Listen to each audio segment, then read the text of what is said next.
기본적으로 알레르기 비염은 이제 면역학적인 반응에 의해서 나타나는 염증 반응이기 때문에 수술로 완치를 우리가 기대하기는 좀 어렵습니다. 알레르기 비염은 꾸준한 치료와 관리가 중요하기 때문에 한 번 뿌린다고 해서 비염이 다 완치되는 것은 아닙니다.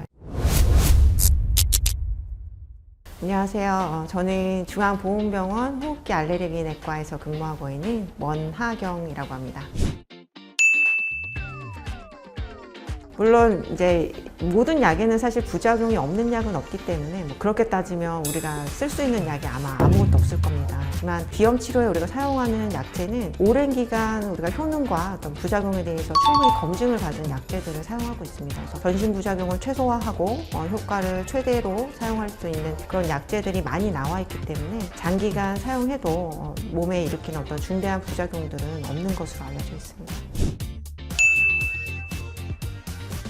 기본적으로 알레르기 비염은 이제 면역학적인 반응에 의해서 나타나는 염증 반응이기 때문에 수술로 완치를 우리가 기대하기는 좀 어렵습니다. 하지만 비염이 오래되는 경우에는 이제 비점막의 비후가 심해지거나 코막힘 증상이 굉장히 심해서 이제 국소 스프레이 제제들을 뿌렸을 때 효과를 특별히 보기 어려운 그런 경우들도 있습니다. 따라서 이럴 경우에는 수술을 통해서 이제 점막이 비후된 것을 좀 경감시키게 되면 증상을 조절하는 데도 좀 도움을 받을 수 있습니다. 스프레이가 선생님 추천하는 원픽 약이죠? 코에 뿌리는 스프레이는 이제 저희가 알레르기 비염 가이드라인이 몇 가지가 있는데요. 최근 들어서 점차 스프레이의 중요성이 강조되고 있습니다. 그래서 이 스프레이 같은 경우는 국소제이기 때문에 전신으로 흡수되는 그 흡수를 최소화시키면서 국소적으로 효과를 최대로 나타낼 수 있는 그런 약제라서 모든 환자에서 스프레이가 다 권장이 되는 것은 아니지만 거의 대부분의 알레르기 비염 환자에서 증상을 어느 정도 가지고 있다면 코 점막에 뿌리는 스프레이가 1차적인 약제로 최근에는 많이 사용이 되고 있습니다.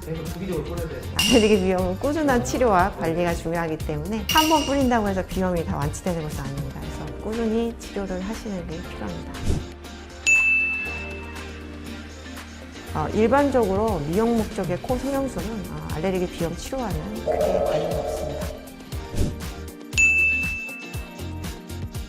건강한 상태에서 콧물은 대부분 수분으로 이루어져 있기 때문에 그런 콧물을 한두 번 삼킨다고 해서 문제가 되진 않습니다. 하지만 요즘같이 이제 미세먼지가 많은 시기나 부비동염을 동반하고 있어서 염증이 있는 그런 상태에서는 콧물에 여러 가지 유해한 물질들이 같이 섞여 있을 수 있기 때문에 콧물은 삼키는 것보다는 풀어서 배출을 시키는 것을 더 추천드립니다. 코 세척은 알레르기 비염 증상을 조절하는 데 효과적이고 또 약제의 사용량을 줄이는 데도 도움을 받을 수가 있습니다. 그렇지 않고요. 알레르기 비염 환자들이 이제 코 세척을 매일 하게 되면 원인 알러젠이 코 안에 머물러 있는 그런 시간을 줄이는 데 1차적으로 도움이 되고 또 알러젠이 있을 때 분비되는 여러 가지 염증 물질들도 씻어내주는 그런 효과가 있기 때문에 세척을 매일 하시는 거는 권장드립니다.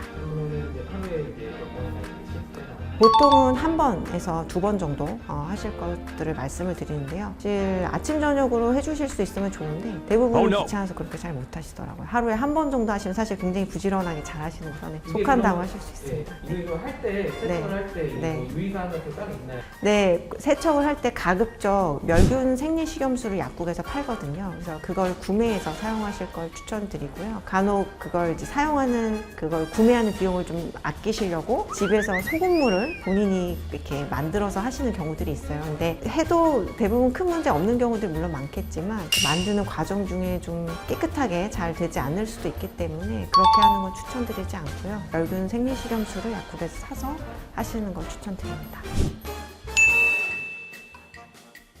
일단 코의 순기능을 먼저 살펴보면 비점막은 차가운 공기가 우리 기관지 내로 들어가기 전에 적절하게 온도와 습도를 조절해주는 그런 기능이 있습니다. 그런데 비염 환자분들은 비점막에 염증이 생겨 있다 보니까 그런 기능이 좀 떨어져 있는 것이 사실입니다. 따라서 이제 온도 습도를 조절해주는 기능이 좀 떨어져 있기 때문에 가습기 사용을 통해서 특히나 이런 건조한 겨울철에는 적절하게 실내 습도를 조절해 주시는 것이 증상 관리하는 데 도움이 될 수 있겠습니다.